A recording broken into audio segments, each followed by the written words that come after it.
hit is a hit.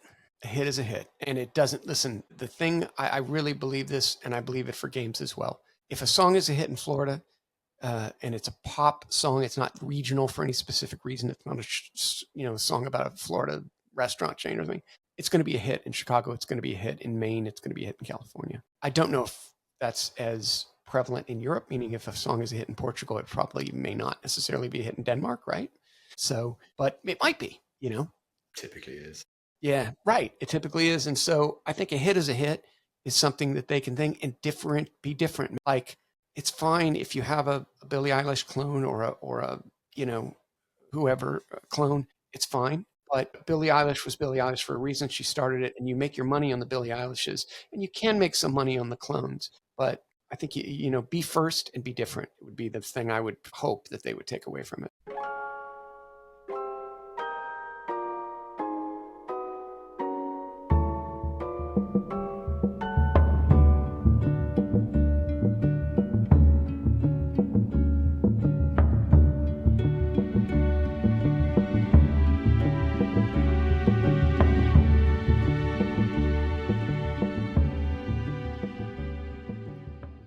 Hello and welcome to the Gambling Files podcast, the podcast that frankly cannot believe there have been no fucking arrests.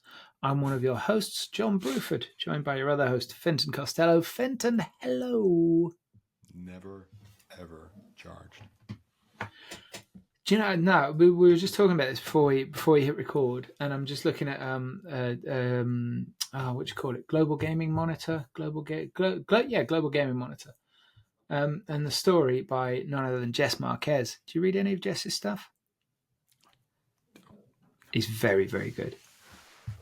Genuinely, not blowing smoke up any asses. He's very good. Has he entered into the gambling industry journalist of the year award? But you know what? He actually has been nominated.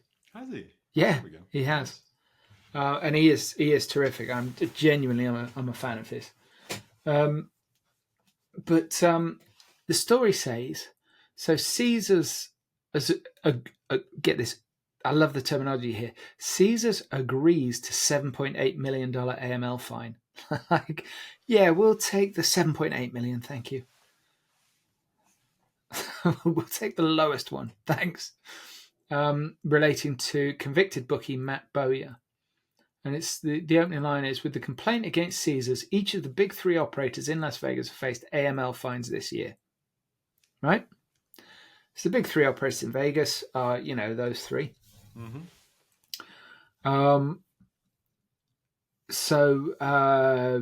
That's interesting, actually. Because if you'd asked me who the big three in Vegas were, I wouldn't have said the three that are named in this. Caesars, MGM, and Resorts World are the companies cited in this. I would have named probably Wynn as the third. I'd have had Caesars and MGM. And they're obvious. I'd have struggled in three. But what we were talking about that we thought was interesting is that you've got actual money laundering in the tens of millions. And yet you can count the number of arrests on the hands of one finger.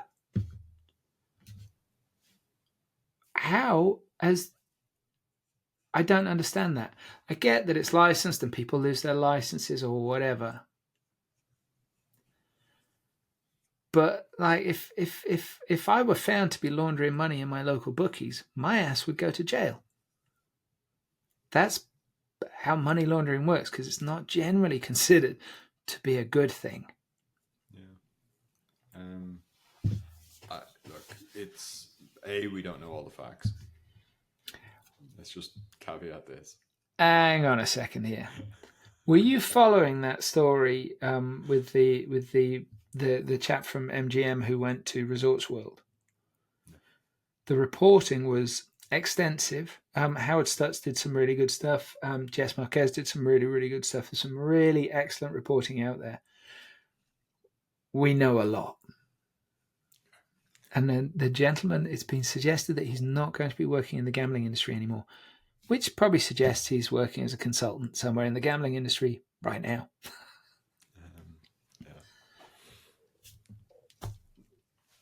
I'm sure you're right, and I'm sure that we don't know all the details. So let's preface everything. I'm going to edit in at the start of the episode the word allegedly. It's going to be the first word that people hear. just leave it on screen. Just put the entire bit. Big fucking asterisk. Actually, I think I have the technology to do that. But why don't you watch the episode when it's published, and we'll see if I remembered. Let's see if we're going to jail or not. Make a big note. But it is weird. It does feel that there's one rule for one strata of society and another for people like me. Oh, absolutely. Like that's real, John.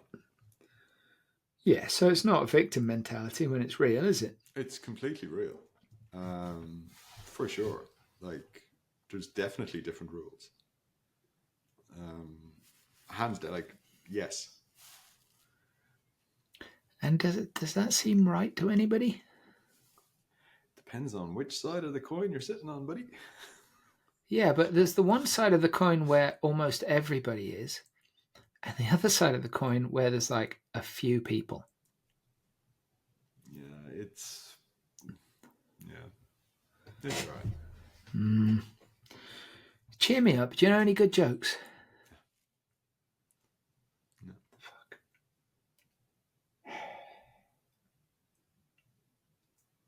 That's disappointing. I used to know lots, but the internet's ruined my joke skills. Listen, just for this purpose of this podcast, why don't you go back and work on the building sites again? That's where I heard the best. It's honestly where I've met the funniest people. Like Present company included. laughed the hardest, or heard the best jokes, or just it was probably like the work was hard. It was cold, fucking porta potties, all that kind of stuff. Food was unhealthy. Pay was great, and yeah, the crack was just fucking mental. Like you'd see guys. There was one bloke I still remember, and he could have been a stand-up comedian, like a proper like fill a stadium stand-up comedian if he wanted to. He was able to just like hold the canteen's attention for 45 minutes. He'd have a 45-minute off the cuff fucking thing about something. Like I remember once it was like one of the apprentices had tried out done the fitness tests for the Irish Navy. And I can't remember his name. This guy just goes on this like absolutely hilarious 45-minute rant about the Irish Navy and how shit they are. And it was just the funniest thing I've ever seen in my life. I miss it. I do miss it. And you can't remember that man's name, Fintan. I can't remember his name. Lovely bloke. What if he's already famous? What if he's now Ed Sheeran? He's definitely not famous. He's definitely not famous. You'd recognise him. Big fucking Limerick head on him. But yeah. Are limericks popular in Limerick? I doubt it. I wonder why they've got that association then. I thought you might know, as you know, you're Irish. Allegedly. But you say that about being cold on your building site, but your office heating is broken and you're fucking freezing right now. filming this in a puffer jacket. It's like, yeah, actually, I don't miss building sites in the winter. They work over.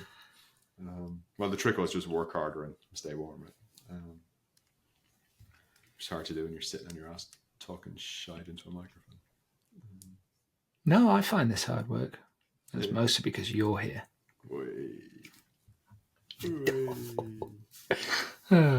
Yeah. So listen, right? Today's guest, I think this is one that you sorted out. This episode's been a year in the making. No, don't, because you'll make it sound as though it's going to be good. It's a banger, start to finish. One of the most interesting men in the gambling industry. He is terrific. We've had a lot of interesting people on this podcast, and our next guest, John Caldwell, is co-founder of i3 Soft. That's the number 3 Soft. The letter I, the number 3. The word soft. Or You're not yeah, looking it up, are you? No, he's actually got a different website, i3games.io, I think is the games website. So I met John many years ago. We were both working at PokerStars. I was in the digital marketing team, and John had come in to run the VIP team. So the team, sorry, not the pro player team. So the Daniel Negreanu's and all the Chris Moneymakers and all these kind of guys. And John was just this calm, collected, unruffled, just got stuff done to really like, just this team was brilliant. The quality of their work was just world class. And he was, I learned a lot just watching how John operated. And then we unpack in the episode, I can see why, because there's nothing that was going to happen in an office that was going to phase him compared to what he's done in his past. It's very, very fair. It is a really interesting conversation. He is a fascinating dude. So we talk about his music career as a manager for some of the top acts in the US. We talk about his, being one of the founders of Poker News, which became one of the top, probably one or two poker affiliates globally, which particularly during the poker boom was a big deal. We touch on his time at PokerStars, so it's a fascinating career. A couple of detours along the way, and then we also talk about his i3 games. So really interesting concepts where they're merging poker gaming elements with popular games. So like there's a poker crash game, there's a poker plinko game, there's a poker what was the third one? Like a scratch card adventure type game.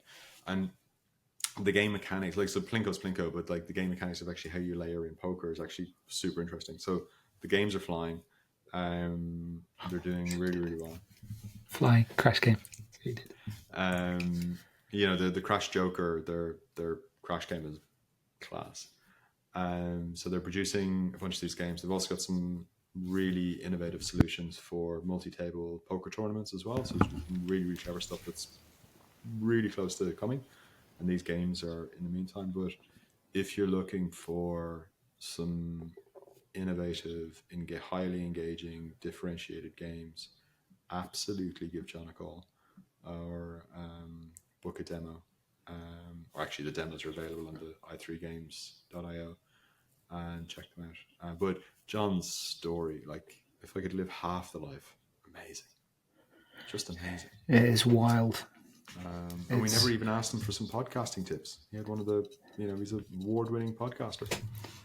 That's why we're where we are and why he's where he is.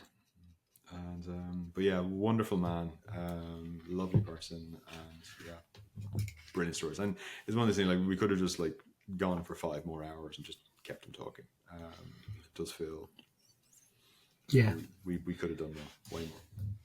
No, he's a good guy. I was super pleased to meet him. Really nice man, and fascinating, and his time in music coincides with probably my favorite period in music, excepting probably the early 1970s and Stax and Motown. But yeah, that's everybody's favorite, really, isn't it? Yeah. So so we've got a bit of John Caldwell. Before we get to John, it is worth bringing up the fact that ICE 2026 is coming. It's in Barcelona. You've booked your flight and your hotel. I've booked my flight and my hotel. We're hosting the Gambling Book Awards at something around there or something. Yep. And it's thanks to Clarion that we're able to do that because, they've put ICE on. They have. It's book your tickets. Everyone's there. Everyone's there to do business. No messing around. Business. Barcelona's a great city. Great city. Brilliant logistics. Getting in and out. Not a bother. Great trains and all kinds of shit. Roads, you name it. Public transport was brilliant. Taxi ranks were brilliant. super easy. It was all pretty good, wasn't it? Yeah, that's no problems. Well laid out, easy to get around, big event. Everyone's there. We're there. Like, we're definitely there. And yeah, so I'd highly recommend that.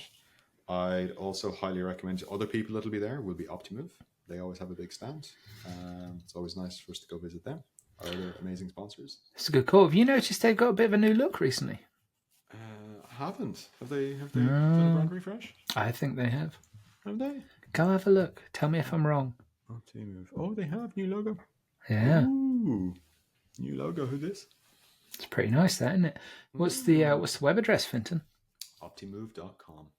But if you follow the link that's in the show notes, then you get, well, and you sign up for demo or whatever, then you sign up for their business, then you get the first month free through us, which is great. Damn straight. Yeah, we love a bit of that action. So so there's them, and they obviously they invented positionless marketing, which if you've been listening to this podcast for a little while, you might know already. They're big believers in that, and it's really about. Well, look, the numbers speak for themselves, right? So they're. No, if I'd held it up that way round, it would be like fair enough. But this is clearly a shaver when it's held up that way. Yeah, it clearly is. Smooth. What was I saying? Positionless marketing. CRM software, industry leading. Industry leading, number one for a reason. Big top guys, startups, everything in between. Can't go wrong. They will help you make more money. Simple as that. And our other wonderful sponsors, John? Great question, Fintan. If it was a question, every matrix, not this matrix, not that matrix, all of them. Every matrix.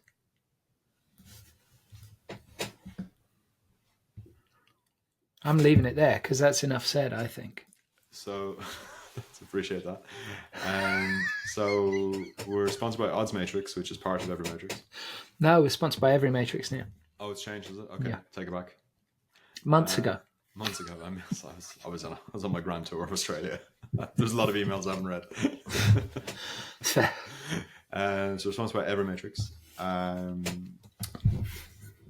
who are probably the leading provider now of casino sportsbook platforms in the world. They're going to be up there.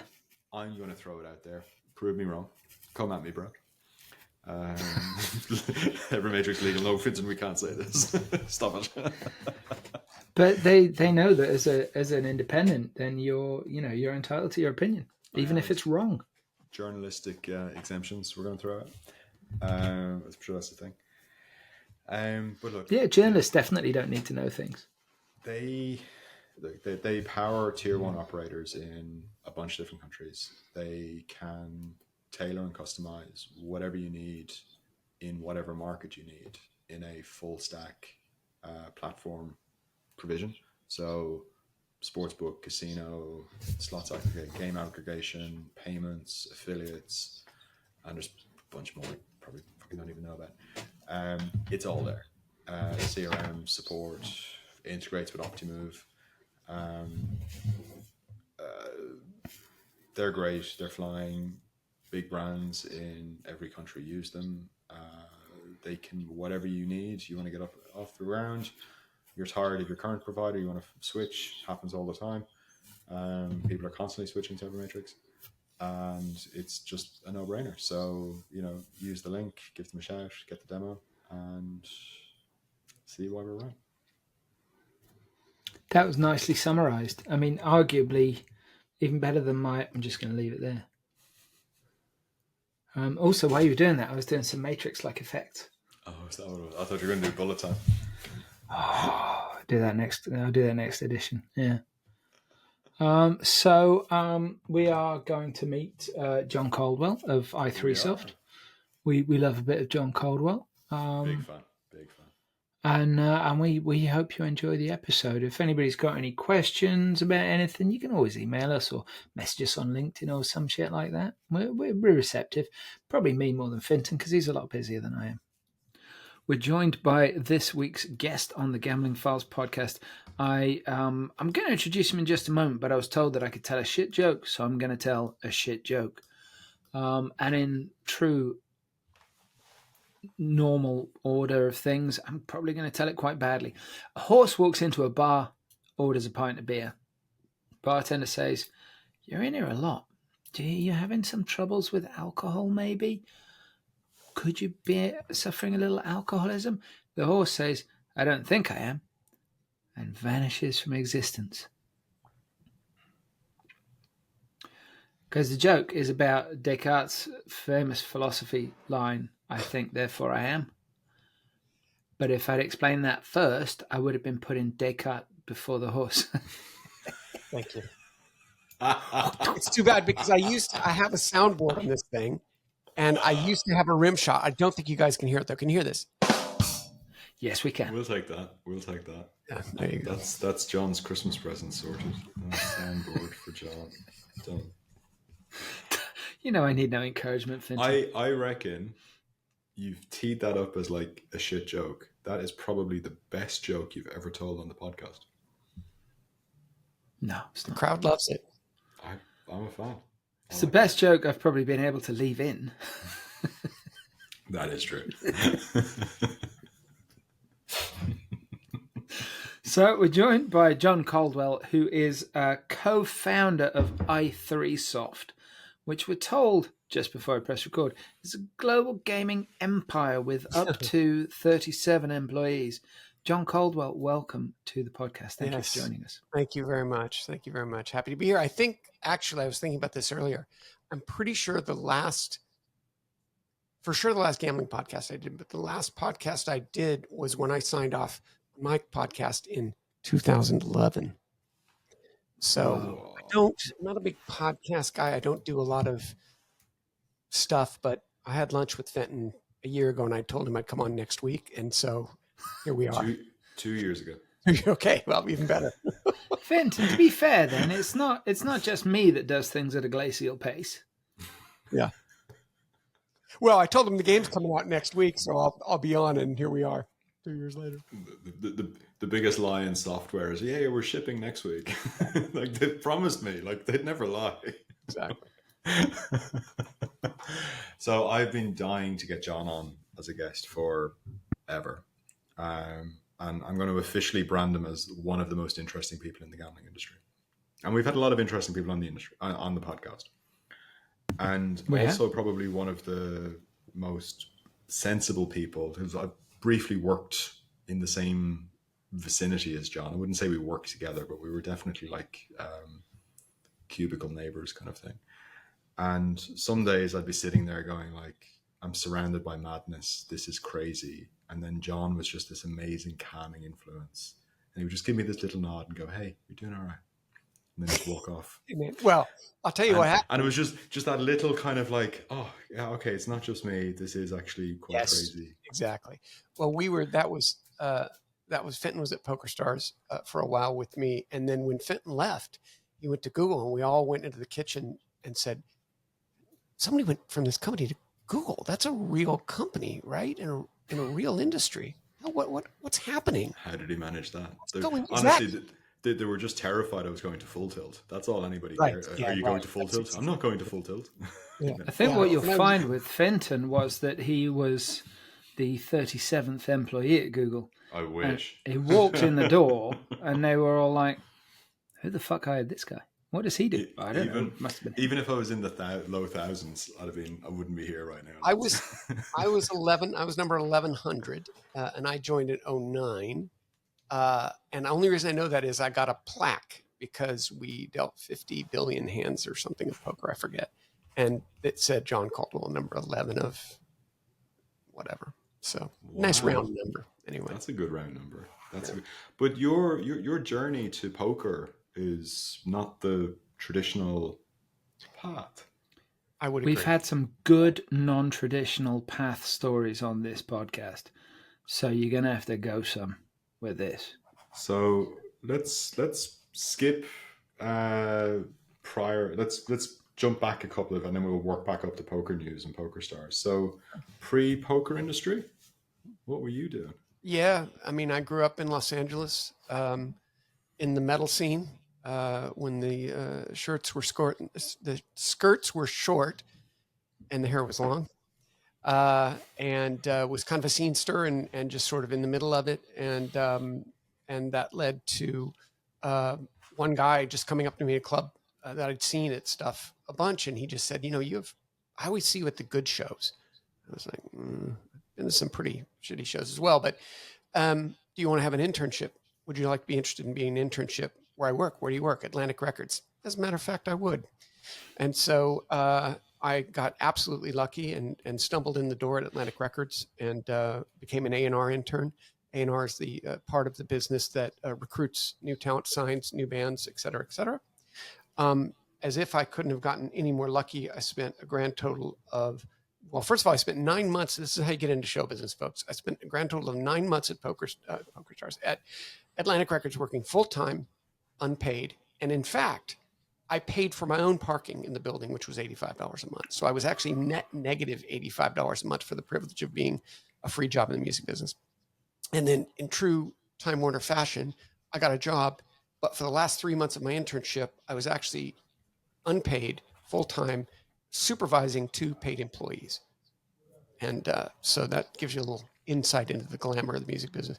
But I got super lucky, and I did that gig for a little bit over a year. And I got into the orbit of a band called Stone Temple Pilots, who had a ton of success in the 1990s. And I wound up being part of their management team for their first 3 records, which, if you know anything about that band, was everything you might Scott's a think it sad was. loss, dude. Yes, that's right. Yesterday was his birthday. Would have been his birthday. But anyway, so yeah. And so I just went on this journey, absolutely epic journey. Took years off my life, added 50 pounds, lost half my hair. Other than that, fantastic. But yeah, I mean, it was the highs and lows, and the highs and lows were epic, and they might be an hour apart every single day. And so, yeah, I did the Stone Temple Pilots thing. I don't know how deep we want to get into this, but I was really stressed out. It was a super, super stressful job. And I passed out, and I went to hospital, and the doctor assumed I was doing drugs with the band, which I wasn't. And he said, "You're 28, you'll be dead by 30 if you keep up what you're doing." And I said, I'm not sleeping, but other than that, I'm just living my life. Kind of made me reassess. And so I called the CEO of Warner at the time and said, "Look, I'm done." And I knew this would have knock-on effects because it was a very complicated organization politically. And so I said, "I'm done. I can't do any more." He goes, "Well, I have this band of crazy Southerner guys called Hootie and the Blowfish, and they want a record label, and I have to give them a record label because they've sold 15 million records. So will you go run the record label?" So that led to a fantastic 4-year journey where I didn't sell a single record, but I had the best time of my life. And running a record label for the guys in Hootie and the Blowfish, who were an absolutely massive band in America. And I think probably would have played, a 300-seat club in London. So just not the same kind of success globally. And yeah, and it was just, I mean, I'm happy to go into it. I did disable my noises. What the hell's going on? Could you guys hear that? Yeah, we could. Yeah. We just assumed it was your soundboard. So if you just out of curiosity, like if you take something like the Stone Temple Pilots and the stress you were under, like is the stress like I don't know how, like, is it a kind of common thing across bands and stuff, but is it talent management stress? Is it like event logistics stress? Is it, we need a banger song stress? Or is it all of the, like, what is the big kind of, like, this is the biggest pain of this job? Yeah, I mean, we had a drug addict for a singer. Got it. And so that, and drugs are not the sort of, kind of path to stability for an organization, right? And so No, it was just, look, every single day was, are the band breaking up? Is the singer dead? Is the singer in jail? And, you know, I was management. So people confuse, if you don't know the music business, we didn't book gigs, right? The booking gigs is done by a booking agent. We didn't have to do with, you know, the record company puts out the records and whatever. We deal with the band. So we're the window between the four human beings in the band, in that case, and the rest of the world. And it was just very, very stressful and very difficult. And I was a young guy. You know, I would have been the second youngest guy. Scott was 7 days younger than me. I would have been the second youngest guy in the band if I was in the band. And I just was ill prepared, to be perfectly frank. And you know, I just took it all on myself. Like I thought it was up to me to keep the band together and to you know, and it's not just the band, right? It's the guitar tech just had a baby, and there's this whole organization of people who depend on the band working. Because if a band don't work, you know, they can't make money. You can make money on royalties. You could then, you can't now. And so, yeah, it was just blinding, and it was just chaos. I mean, if TMZ or the like had been around in those days, it would have been daily fodder. Well, it was that period where you sort of. So I mean, I remember when. Oh fuck! What was the first album called? Was it Core? Core, yeah, that's right. Okay, so Core came out, and then I had Core. The second album came out, and the sound was quite different, right? And I remember it came out not. Stop me if I'm wrong on this, but I think I've got my chronology right. It came out just before Pearl Jam released Versus, or you know, not just before, but a little bit before. I remember going into work, and it was my first publishing job, and the graphic designer said, "Have you seen the fucking state of Eddie Vedder?" Because I can't remember what the first single was, but it sounded so grunge, and I think it's down to the production, but it sounded so grunge. But well, same producer, right? That would explain it. But you're coming off the back of hair metal, and grunge still had so many of those excesses intact. So you had this very different sensibility, and young men, and in some cases kids, and the way that the media had changed, and the way that people found, you know, grunge had hit MTV and all of this stuff. And it's like Stone Temple Pilots like went off like a fucking rocket. They went like vertical. They were one of those bands that were just after Nirvana and Pearl Jam and went absolutely straight up in the States, certainly. But yeah, I remember somebody saw the video at work and they were like, "Have you seen the fucking state of Eddie Vedder? Plus, he's dyed his hair ginger." I'm sorry, what? Yeah. I don't think that's Eddie Vedder, dude. Yeah. Nobody believed me. But that was Scott, and later, again, stop me if I'm wrong, he was the singer when Velvet Revolver came about and did their phenomenal first album. Sorry, this is a period that I know, and this is music that I love. Yeah. And I've been playing Velvet Revolver to the kids. Now my kids can all spot Slash, like with their ears. Because I'm like, this is a guitarist where if he's got a signature sound, and now they hear it and they go, "Is this Slash, Daddy?" I'm like, "Yes, kids, it is." He wipes a tear from his eye. my job is done here. I've never been proud. I can go tomorrow and feel satisfied that I've done my work. But yeah, it was that period where you're coming off the excesses of glam metal, but they're still very much there. Whereas now, any rock band coming through, you're going to have, you know, 3 vegans and a socialist. That's right. No, I mean, I knew that there was a band called Linkin Park. You guys probably remember that. Yep. I remember I somehow had access with them. I don't remember. And they were like, this particular guy was checking his Charles Schwab. I don't think it was Charles Schwab, but he was checking his 401k or whatever. And it's like a different. I don't want to bother on about rock and roll on a gambling podcast, but I think that I am teased often for saying this, but in some ways I think STP were the last real rock band, because we did have the drugs and we did have the sex, and they sort of stuck around longer than those other bands of that era, because the other bands unfortunately succumbed to the drugs a little sooner. No, it was just it was sex, drugs, and rock and roll. On this podcast, we obviously it's gambling themed, but we do talk about life quite a bit.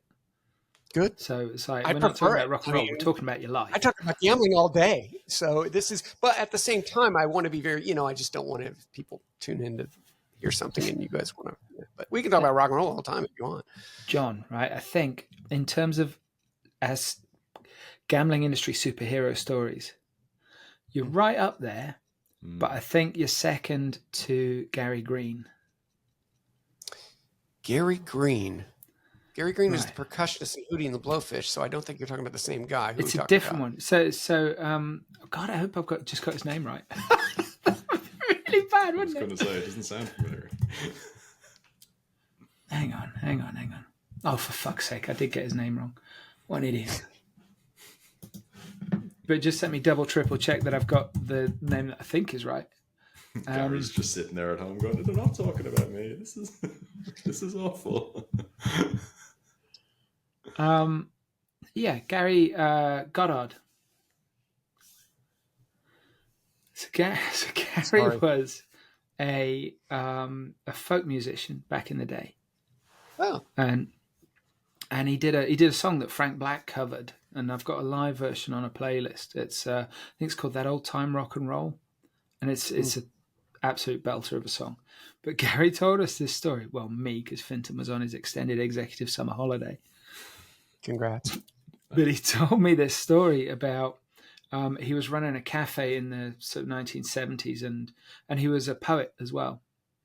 And there was a lady that frequented the cafe, and they talked, got to know each other as you do in communities. And she said, "Would you? My son is sort of he's interested in music and poetry and lyrics and all of that. Can you talk to him?" And Gary's like, "Yeah, sure, bring him in." And that young man was Tupac Shakur. Oh my! Sorry, that name comes into He it. was running a cafe where? Sorry, he was running a cafe where?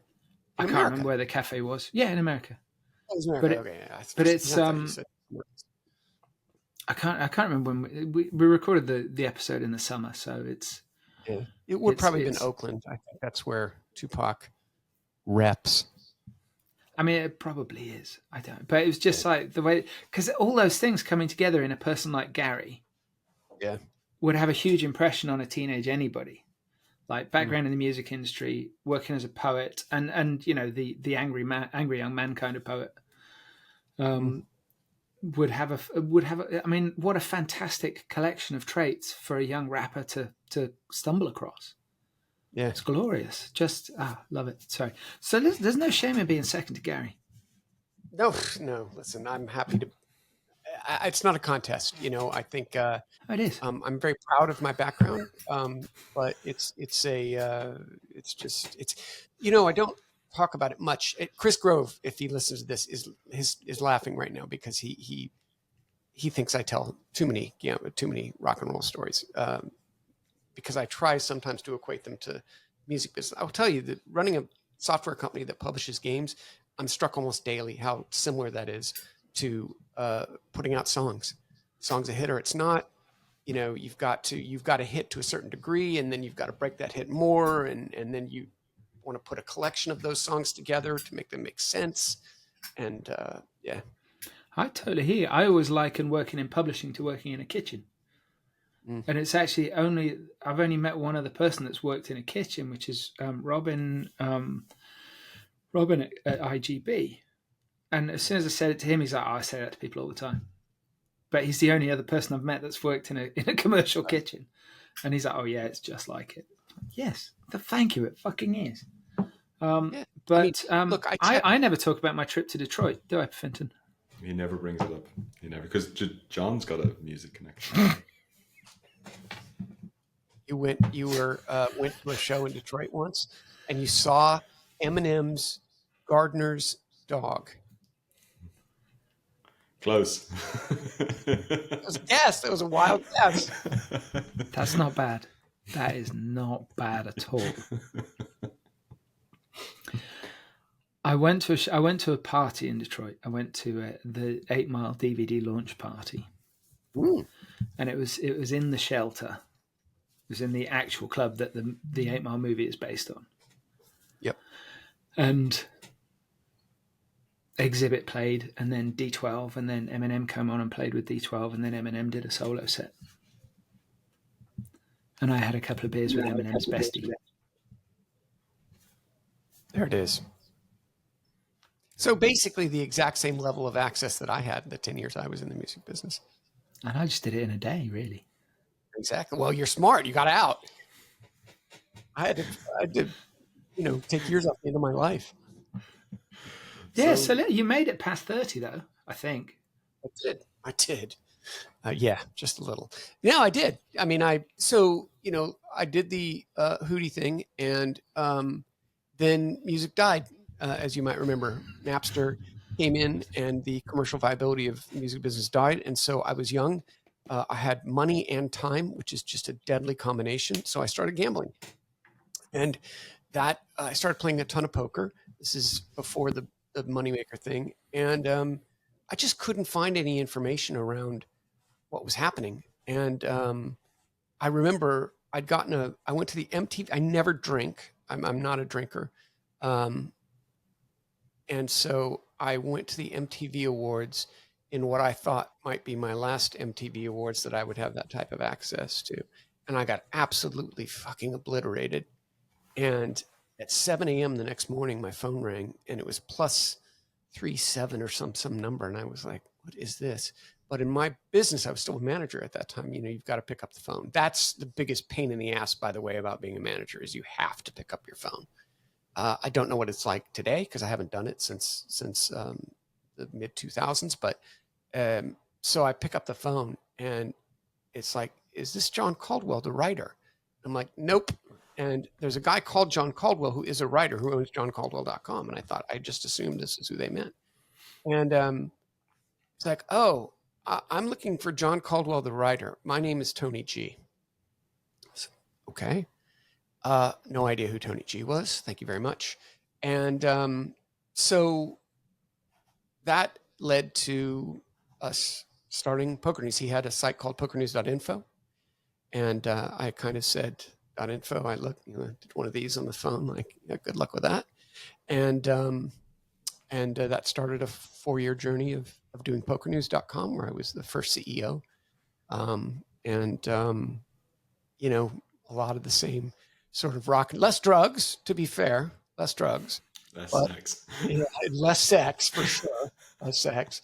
And that led to sort of a 4-year journey of, I'm so sorry these things keep ringing, guys. I really tried everything I could to stop it. So everyone, I'm not that popular, you can tell, because my shit doesn't ring that much. But so yeah, and so we built it was 2 guys in the back of a bakery in Vilnius, Lithuania, one of which said he was a developer. Turned out he was a kindergarten teacher.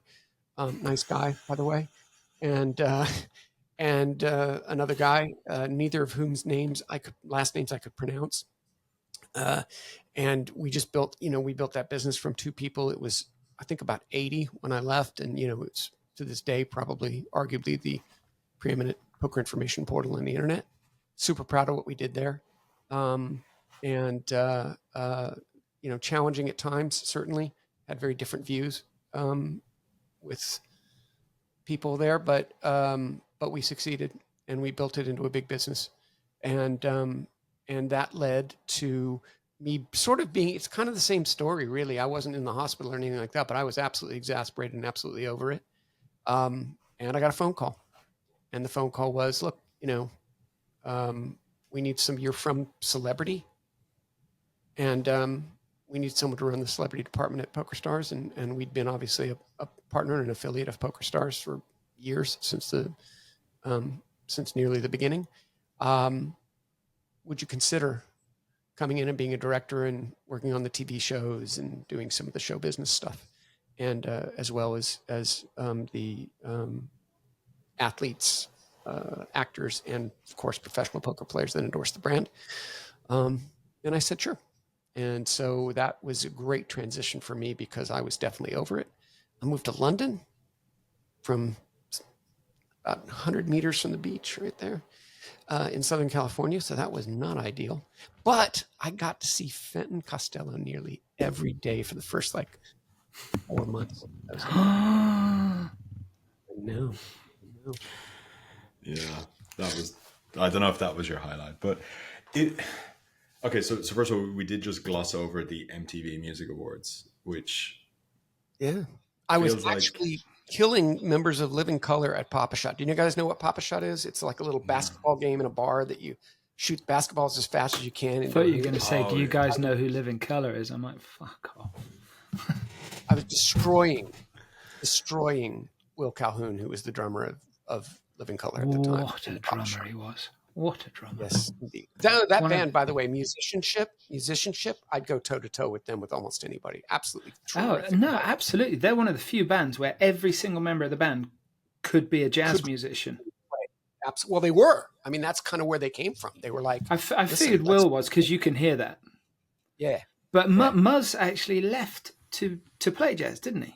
I think. that's right. He was over it, I think. I don't know much about inside stuff on that band, but yeah. But in terms of playing, those guys were all monster players. Absolutely No, monster players. I saw them live in probably '91, and God, it left such an impression on me. I mean, they, like you say, they had presence as well as music. They had everything, and I'll never understand why they didn't become huge. I loved Living Color. The first two albums in particular. Well, no, first three albums, just phenomenal. And Fintan, Well, you ever they- see a I mean, war movie called Platoon? Of course. Okay, the singer from Living Color is the dude in the foxhole with Charlie Sheen right at the end. Sorry, John, you were saying. No, it's okay. I just think that, listen, in America, they had nothing to be ashamed of. I mean, they played sheds and arenas for probably, I don't know, 5 years, 6, 7 years. And I mean, they've had to make some money for sure. They just didn't, again, it's the Hootie and the Stone Temple Pilots thing to a less degree. STP, we'd probably do 3,000 seats in London. But, just less present, frankly, in Europe. Yeah. I remember I had a Living Color video back in the day, right? And it had a little excerpt because they did a supporting slot for the Rolling Stones for the European part of, I think it was the Steel Wheels tour, so it was major tour. Yep. And it had this bit of footage of them on it, and it had two things. It had them doing one of their songs like Cult of Personality or something like that, and then it had them doing I Know It's Only Rock and Roll with the Rolling Stones. And the difference was, of course, the nice people on the soundboard had just turned down all of Living Color's instruments, and you can see Corey Glover is there, bent double. Every vein in his body is standing out, and he's hitting this incredible range of notes. And you know this because you can hear it faintly in the background. Yeah. I'm so happy. I never tell this story, so I think this will be a gambling Media cost, first. so I haven't told it in years. So one of the real highlights of my experience with Stone Temple Pilots is we opened for the Rolling Stones in Toronto at the Canadian National Exhibition in 1994. We get there, and there was a golf cart because it's a stadium show, so you need to get around. You need a golf cart. There was a golf cart with the tongue on it and my name on the thing. Now, when I say my name, what it said was STP Management, but fuck it, close enough. You know what I mean? I would have You changed your changed my name to I SCP might have Management. changed my name. Absolutely. And that was just a fantastic experience. Yeah, and it was so. There's a great. So I'll tell you how the Stones worked in that particular thing. This is why they're fucking geniuses. First of all, there's a space right behind the drum riser that a van backs up. So the second they hit the last note, they all there's no dressing. They just go into the van and they're off, and they get out before everybody else gets out. Then at this point, for this show, it was the Four Seasons, but they have a hotel. And in the hotel, they have suites. Each guy had a suite. Keith, Mick, blah, blah, blah, blah, blah. And you'd get into the suite, and it's chock-a. It's absolutely packed with human beings. And, you might see one of them walking through and whatever. It's not their real room. You partied in Mick's room, but then they fucked off 5 minutes in and went to sleep in their real room. I thought that was genius. Absolutely fucking genius. Hey, you don't get to still be doing it at their age without a good night's sleep. That's right. And And also, for the record, Charlie Watts could totally have played jazz. Yes, that's also right. Well, he play crosshand, right? So, yeah. Anyway, sorry. So, should we talk about gambling for a bit?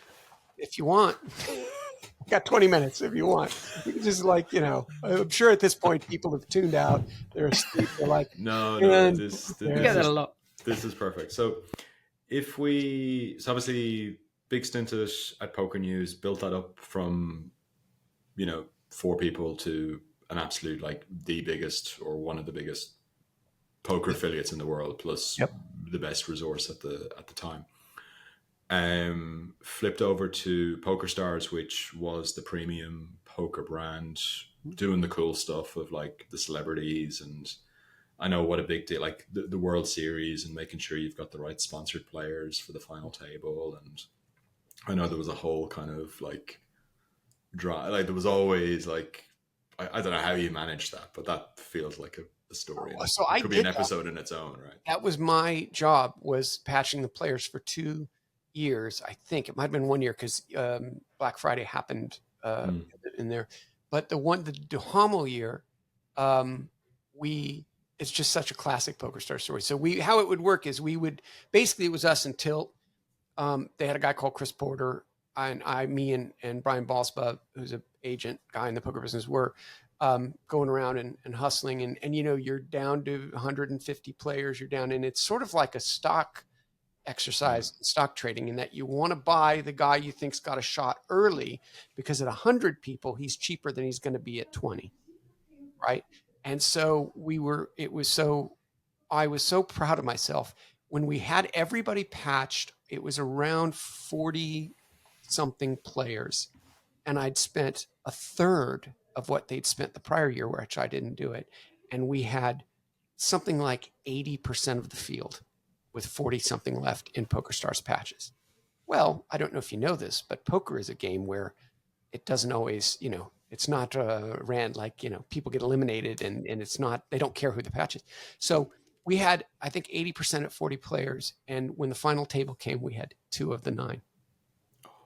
And so Tilt were sitting there crowing, because we'd had champions, years in a row, for 5 years in a row or something. We'd always had the champion. And we had the chip leader and the short stack. Duhamel was the chip leader. And then the short stack was the guy who runs Galfon's stuff now, Run It Once. Jason, I'm blanking on his name. PB Jacks, maybe? Anyway, we had those 2 guys, and the Tilt guys are across, and it was just like in a movie, right? We were on one side of the table, the Tilt guys were on the other side of the table, and they're like, yeah, fuck you, pal, we got it this year. And somehow, I think there were a couple miracle cards in there, if I remember, but somehow Duhamel won it, and they were just absolutely shattered, because they thought they were, this was going to be their year. Yeah. So obviously poker has, if we take kind of like pre-Black Friday, poker was poker. Obviously Full Tilt had their Rush product. Bots were kind of a thing, but they weren't really a thing. And then the poker world has obviously just completely changed. Yeah. And, like, what's happened there? It's poker's solved? Is that the right way to describe it? Or it's very difficult, and it's getting worse every day. In my opinion, it's getting worse every day. Some people in the poker business don't agree with me. I think that you're at a stage now where the software is to the point where, if you know how to use the software, the third-party software that exists, and you're smart about how you use ISPs and, potentially, I don't want to say VPNs, because I'm not necessarily talking about playing from unlicensed territories per se. I'm talking about solving the game in real time using external party software. And I've seen some pretty sophisticated setups that are very difficult to detect. And so you're effectively looking at a panel which tells you the right move to make at any given point, taking into account, in many cases, the play history of some of the people at the table, if they've scraped that data. And it's just super, super, and it's only going to get worse. That's the real problem. I don't think it's really sophisticated yet, but for people who are sophisticated, know how to use it. And I've been very vocal about this. I really feel if something doesn't change, that online poker will be observer only in 5 years. I don't know. It's impossible for casuals to win, and the regs are all just pushing the rake around, Mm. and it's very, very difficult, and it's sad because I do, to this day, I love the game of poker, and I'm not much of a gambler. I'll bet sports, but you'll never find me at a blackjack table ever. It's just not my thing, or roulette or any of that stuff. So, So, so what are you doing now then? so about 3.5 years ago, we at i3 Soft decided that online poker needed help, specifically tournaments, because I think there's only so much you can do with cash games. And so we built a product, started a product that was an MTT thing, where AI plays you down to the money, and then you take over and you play. And it's very much sort of truncated. So it's day one is a process, and then the day two is you play. So when you make, every decision you make is a real money decision, and every hand you play is in the money and has all of those impacts. Two things accomplished there. Number one, you save 85% of your time. So the latest, Sunday Million type products, Venom, whatever type products, at this point are 12 to 14 hour experiences. And it's very difficult, period. I mean, if you're a grinder and it's your living, then it's your whole life to play that stuff, because if you hit 70K, that's your quarter or whatever done. But for casuals, it's what a terrible experience. And the casuals never make it that far because they're up against these guys who have unlimited rebuys for hours and hours and hours until they can build a stack. And they're better players with a stack. And in poker, that doesn't lead to success. Mm. So we built a product, and we've been building a product, and we've been at it for 3 years, and we've had tons of twists and turns. It'll be released early next year, finally. But it's an MTT product. There's a lot of cool features to it that we think will keep regs really attached, and will allow casuals to feel like they have a chance, whether they do or not. And that's really the mantra of what we've done. Now, in true John Caldwell fashion, we decided, because the game was going so slow, we thought we had some bandwidth from a developer perspective. So we thought, all right, well, let's build some poker-themed RNG games. Slots, not slots, but we built some. So we have a suite we call Casino, just sort of poker-themed casino games. And we have a game called Crash Joker, that is just, back to my music business, is a hit song. And so now my focus on a daily basis is trying to make that hit from a little hit in Florida to a hit all over the United States, to put it into music parlance. It's been a really strange journey. Everything I do seems to be, but super proud of the stuff we've done. And so now we crank out about one RNG game a month. And yeah, so we just released about just over 30 days ago. We just got the 30-day numbers yesterday, but we released a Plinko game, which is just poker themed and complete chaos. So there's little laser gates in the Plinko field. And then when the ball passes through one of those gates, you get a playing card. And those playing cards form hands, and hands give you bonuses based on the level of your hand. Royal Flush, obviously, give you a ton. A pair will give you less, and blah, blah, blah, blah, blah. And it's quite fun. So we keep trying to innovate. I mean, that's, look, I know I feel like I'm blathering on, but I really, truly believe content is king. I've always believed that. That's why I did Poker News. I think there's no different with games. I think the casino business at the moment, and the gambling business to a great degree, is very stagnant. Very safe, very risk averse. Oh, the irony. And we're trying to build stuff that's cool, different. And I think we've done that. Our retention numbers, for example, on Crash are like 6x what the benchmark is for a standard game, like for a Crash game. So it's really, it's something I've always felt of, like the resistance to change in the industry is just like often, like the industry is very good at copying something that works. Yes. It's very bad at innovation. Agree. And like, if you take, like, Crash Games is a good example. Like, okay, Crash Games works. Everybody now has an airplane or a stock market ticker that crashes. It's like us. Exactly right. That's my point. Like, few have kind of go, okay, let's take that concept, or let's build, like, how do we innovate on that idea? Yep. Right. And we're the same with the Plinko poker. Like, there's a zillion Plinko games, but actually, okay, hey, we're doing something different. And how, like, obviously one of the challenges for any software provider, any kind of B2B, is kind of distribution. Yes. When you're, and if you don't have distribution, it doesn't matter how good your game is. That's right. What's the feedback like when you're, and even if the casino manager, oh my God, I love this, I need this game. Yep. Oh, but you're in the dev queue and we're launching in these 5 countries and this regulation change and blah, blah, blah. Like, how does that work, or how are you navigating that? Yeah, I've learned a lot of lessons there, right? I mean, the thing that drives me insane on a daily basis is, wow, those numbers are off the charts. That game is fantastic. We love it. Give me 8 more, and then I'll take them all. Well, if I could make 8 more, I would. And so we're finally now getting to the point where we have enough games that the people are noticing. They're also noticing the games. This Crash game won't die, right? This Crash Joker game that I think at the end of September, I don't have the October numbers yet, but at the end of September, 1 in 5 players that played it the first week it was out were still playing it at the end of September. Yeah. And so they're finally getting this, this is information, takes time to sort of get out. They're finally getting it. And we just now, just in the last couple of weeks, even though the game's been live for months, have some traction with these guys. So I think we'll be finally getting much better distribution over the next few weeks. Everybody locks down early December, and then we'll add more right before ice, would be my guess. But it is the challenge, right? It's very unlike the music business. So in the music business, if you had that hit song, it was everywhere in a day. You FedEx the CD to Poughkeepsie and Chicago and whatever, and blah, blah, blah, blah, blah, and it was everywhere. The records, getting the records in the stores took a week to 10 days, not a day. But it was just so much.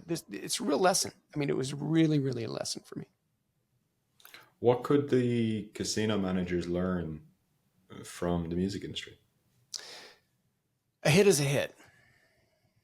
A hit is a hit. And it doesn't, listen, the thing, I really believe this, and I believe it for games as well.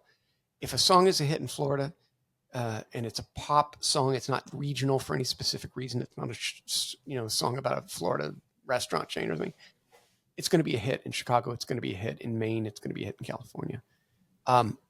I don't know if that's as prevalent in Europe, meaning if a song is a hit in Portugal, it probably may not necessarily be a hit in Denmark, right?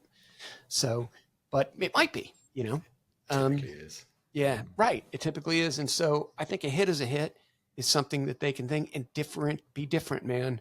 Like, it's fine if you have a Billie Eilish clone or a whoever clone, it's fine. But Billie Eilish was Billie Eilish for a reason. She started it, and you make your money on the Billie Eilishes, and you can make some money on the clones. But I think be first and be different. It would be the thing I would hope that they would take away from it. That safety approach. I mean, it's everywhere. I mean, it's everywhere and in everything. I remember I had this little period, probably about 15 years ago, and I emailed a few literary agents some stuff. And I knew they'd read it because, I had 15 years in publishing or whatever at that point. And I had this one dude come back and he said, I don't know, it sounds quirky, and quirky's notoriously difficult to market. And I just thought, well, you're not much of a fucking agent, are you? Yeah. I thought that's it, that's John. But you know what? You're shit at your job. Boom. You know what? No, actually, do you know what business is just even more so than music? You know what business is experiencing this exactly right now is the film business. I was just going to say movies. They're the worst of the lot. Yeah, absolutely. And it's because they can't. But the difference is, look, the incremental expense of a casino adding a game is nothing like making a $30 million movie that is risky in terms of content or doesn't have a tentpole star or director or whatever, right? It's a little bit of a, so at least from the film business, I understand people get fired for nobody got fired for making a $30 million dud 20 years ago because there was so much money. The other industry that is showing this in spades and which used to be the cornerstone of fucking creativity in so many ways, is games, not gambling games. Yeah. Video games, yeah. Because Command and Conquer, costs tens of millions to make and years and years and years. Well, hundreds of millions to make and years and years and years. With a marketing budget, you're going over $1 billion when it comes to the game coming out. And it'll make most of that back. But it also means that the next 5, 6, 8, 10 games will have a degree of that game in it, and often a very large degree. Or they'll be trying to emulate the freedom of the environment, because that's what people expect now. And it's tiny, tiny studios that are innovating. And the thing is, I know Fintan, I know you say that's typical John, and yeah, it is typical me. But like, honestly, if you're my agent, I'll supply you with something good. You be a fucking agent. But if you think about it, Fintan, right? How many books do you read a year? 40.